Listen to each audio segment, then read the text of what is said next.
Assalamualaikum warahmatullahi wabarakatuh. Bismillah, alhamdulillah, wasyukurillah, la haula wala quwata illa billah, al-fatihah.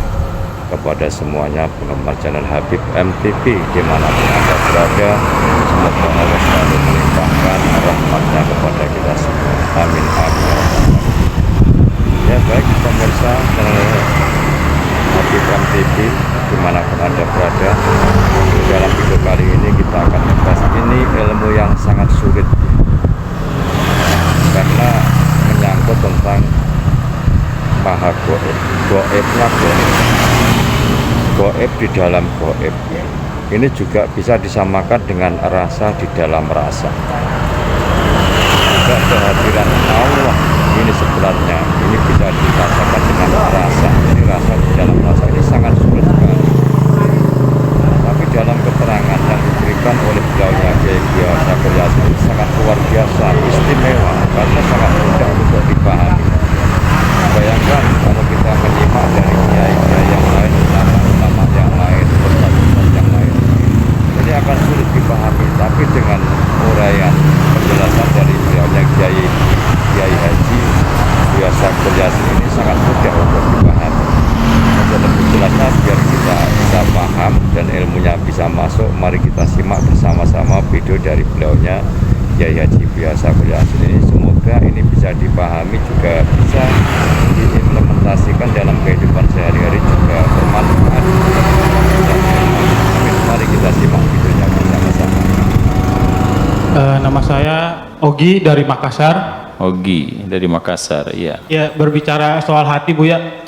Tadi kan berbicara soal hati yang ada di dalam hati ini kan rahasia ya, Bu ya. Iya. Ada kutipan di Risalatul Qusyariyah. Iya. Yang mengatakan rahasia itu rasa. Di dalam rasa itu ada rasa. Yang di dalam rasa itulah rahasia. Kalau yang di dalam rasa itu merasa, maka merasalah rasa. Rasa di dalam rasa inilah yang dikatakan perasaannya perasaan. Perasaannya perasaan inilah yang merasa. Nah, saya mau tanya bagaimana pendapat Bu ya dari makna kutipan ini, Bu ya. Terima kasih. Iya. Ya, langsung Saya banyak membaca takbir-takbir, ungkapan-ungkapan para sufi semacam itu. Iya. Ketika menggambarkan cinta, itu digambarkan seorang perempuan namanya Laila. Ketika dia sedang jazab dalam keadaan dia itu diibaratkannya dengan mabuk. Iya kan? Zikiran, berzikir sampai mabuk itu seperti secangkir arak diminum. Itu takbirannya dengan bahasa-bahasa yang sangat manusiawi. Saya menghindar karena itu nanti tidak bisa dipahami oleh orang. Saya bercerita tentang tasawuf dengan bahasa yang sederhana, bahasa yang paling mudah. Ternyata masih banyak yang belum mengerti kok. Apalagi dengan bahasa yang berbelit-belit seperti itu. Rasa di dalam rasa. Iya. Jadi yang dimaksudkan dengan rahasia itu dalam bahasa Indonesianya belum bisa diterjemahkan. Iya. Di dalam hati kita ada palung, artinya ruangan yang paling terdalam, itu namanya sir. Iya, namanya asrar. Kalau terjemahan vocabulary pakai Google, ya mananya rahasia. Tapi di dalam ilmu tasawuf, sir itu adalah palung hati yang paling dalam, yang tidak bisa dimengerti, tidak bisa diintai, tidak bisa diamati oleh makhluk siapapun. Sekalipun malaikat dan setan pun tidak tahu apa yang ada di dalam sir itu. Kecuali hanya Allah yang tahu. Hanya Allah dan dirimu sendiri. Nah, makanya di mana akidah, keyakinan, kepercayaan kita ini, apakah masih di dinding hati, apa sudah masuk di hati, ataukah sudah ada di dalam palung hati itu. Nah, seorang waliullah itu adalah orang yang sudah punya tingkat rasa yang tinggi. Sehingga dalam berkomunikasi itu seringkali mereka sudah tidak menggunakan bahasa formal lagi, bahasa verbal lagi. Tidak usah kau ucapkan, sudah tahu. Karena bagaimanapun ketika sir itu diam, nggak ada yang tahu. Tapi ketika berbicara, ketika levelnya sama, bisa merasakan kok. Ya, kita dengan pengalaman saja, nggak usah pakai sir dah, pakai pengalaman karena saya sering menemui tamu bermacam-macam.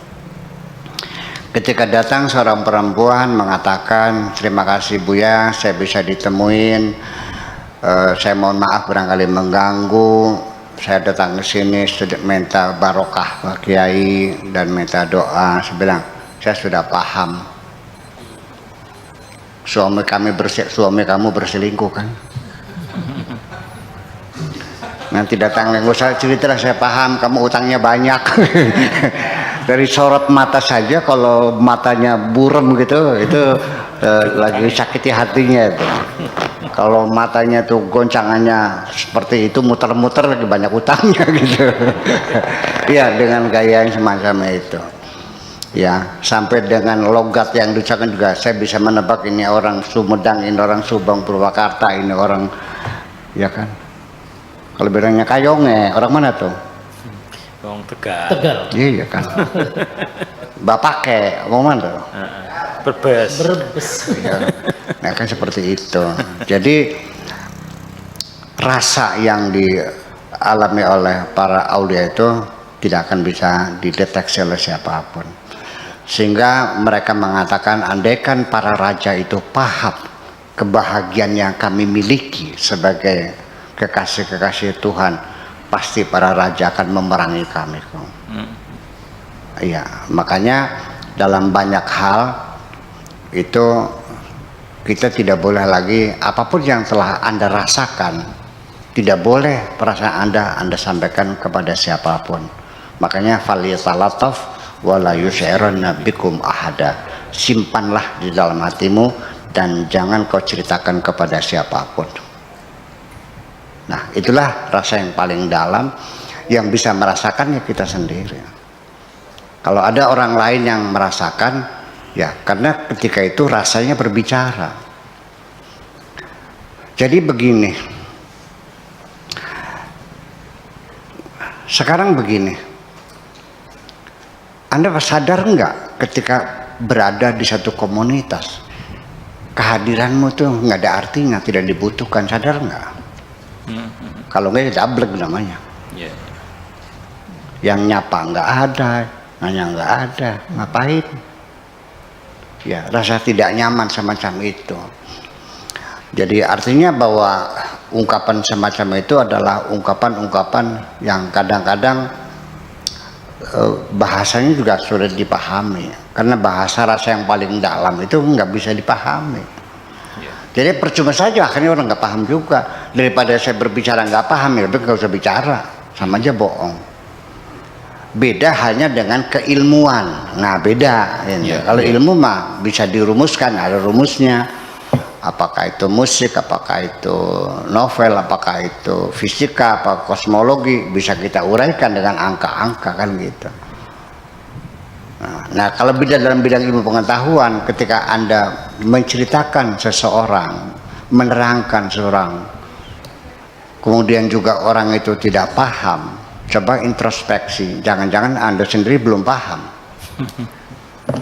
Ya, ketika Anda tidak mampu menjelaskan, berarti Anda belum paham dong. Kalau orang paham, pasti anak kecil juga paham. Dan yang namanya berkomunikasi bukan kerennya bahasa, bukan indahnya ungkapan, tetapi yang penting dapat dipahami oleh orang yang mendengarkan semacam itu. Sedangkan rasa tidak bisa dikomunikasikan kecuali kita yang mendengarnya. Saya kira berputar sekitar itu. Risalah Al-Qusyariyah itu adalah berputar sekitar tentang rasa itu seperti apa, bagaimana mengkomunikasikannya. Tidak bisa, kita tidak bisa. Belum ada bahasa manapun yang bisa melukiskan perasaan kita. Iya, iya. Itu. Makanya sampai rasa cinta pun pada akhirnya, kenapa engkau mencintaiku? Kalau karena kamu kaya, bohong. Karena kamu ganteng, nggak benar. Cinta yang benar ketika tidak ada alasan dan penyebabnya. Kenapa aku mencintaimu? Makasih gitu aja.